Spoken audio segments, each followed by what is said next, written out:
ఏంటమ్మా ఇది? జగనన్న సాయం చేయూత పథకం అని రాసుకున్నానమ్మా.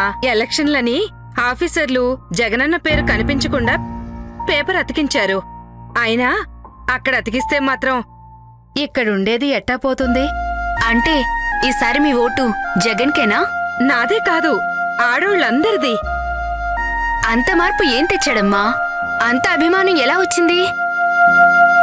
ఇంతకు ముందు నా చేతిలో చిల్లిగవ్వ కూడా ఉండేది కాదు. ఇప్పుడు చేయూత ద్వారా చేతి నిండా ఆదాయం. అంతేకాదు, అమ్మ ఒడి, ఆసరా అన్ని పథకాల డబ్బులు నేరుగా మా అకౌంట్లోకే వేస్తున్నాడమ్మా మా జగనన్న. ఎప్పుడో పండగలకు ఊరెళ్తే మా పుట్టింటోళ్ళిచ్చినప్పుడు తప్ప డబ్బు చూసిందే లేదు. ఇప్పుడు జగనన్న నుంచి డబ్బందుకున్న ప్రతిసారి పండగొచ్చినట్టే, పుట్టింటి కానుకిచ్చినట్టే అనిపిస్తుంది. అబ్బో, వ్యాపారంతో పాటు ప్రచారం కూడా బాగానే చేస్తున్నావే. కాస్తైనా రుణం తీర్చుకోవాలి కదమ్మా. కూరగాయలు కొనడానికి వచ్చిన వాళ్ళకి ఏం చెప్తున్నావు?